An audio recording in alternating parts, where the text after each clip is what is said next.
Monday, 10th February, 10:30 p.m. viewers, you're still watching us on ERi-TV, presenting you the domestic and international news prepared for this session, live from our headquarters of Asmara is me, Hermela Girmay, inviting you to join us on our tonight's news broadcast. Let's start with the major headlines. Seminars marking Fenkil operation anniversary.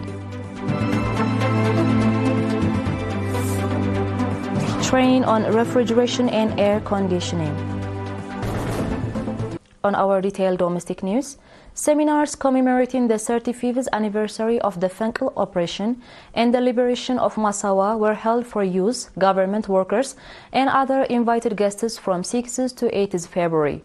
The seminars focused on the transportation activities of the Eritrean Revolution, particularly those of the Eritrean People's Liberation Front. Discussions also centered on the book narrating the Salina Offensive of 1977 and on conflict resolution practices. Captain Rosario Tadesse gave a detailed briefing on the history of marine transportation, highlighting its significance to the Eritrean Revolution, the challenges it faced, and its crucial role in the Fenkil operation. Mrs. Asmeret Abraha, governor of the Northern Red Sea region, noted that Eritrean liberation forces had achieved remarkable victories over powerful enemy forces on both land and sea. She emphasized that the seminars provided a valuable platform where veteran fighters who participated in the operations could meet and share their experiences with the new generation. Colonel Ahmed Mohamed Ali from the Eritrean Naval Force stated that following the obliteration of the massive NATO enemy force, the revolution established a naval unit that played a decisive role in the Fenkil operation, paving the way for the country's complete liberation. The seminars also included briefings on the book Salina and the courage and the commitment demonstrated by the liberation fighters and particularly the female fighters during the 1977 offensive. Additionally, discussions emphasized the importance of reviving traditional Eritrean methods for conflict resolution.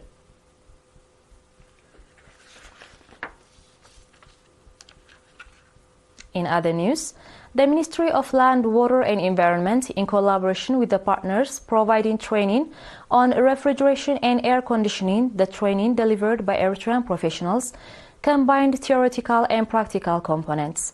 Its aim was to build the technicians' capacity and promote the use of environmentally friendly and energy-efficient technologies.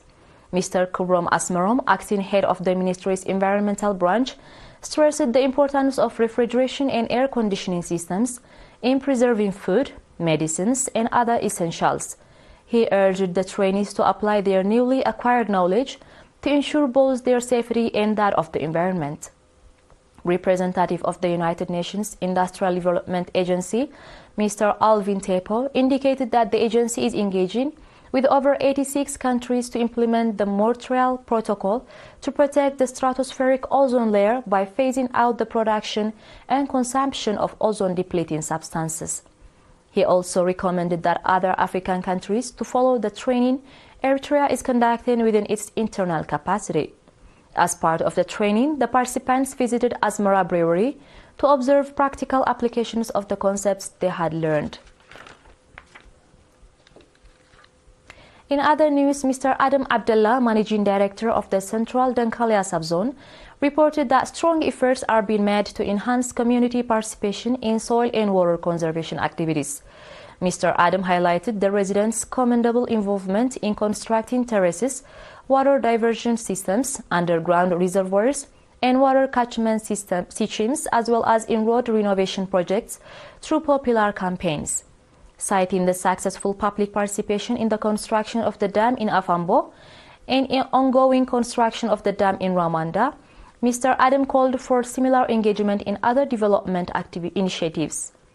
He also pointed out that the sub-zone possesses fertile land and local administrations are working to encourage residents to engage in agriculture. He noted that promising progress has been made in this area over time.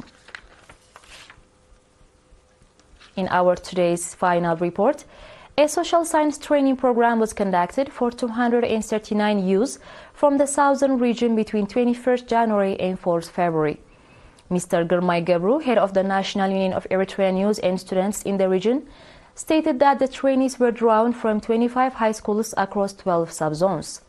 Mr. Saleh Ahmeddin, chairman of the union, explained that the training was designed to broaden the youth's understanding of social issues alongside their regular education. He encouraged the trainees to strengthen their contributions by influencing their peers and supporting the union's programs. The training covered a wide range of topics, including the historical background of the union, nation and nationalism, the national charter, the concepts of ideology and politics, economics and technology, environmental conservation, and psychological warfare. The viewers, we are done with the news prepared for this session, but now a quick recap of the major headlines.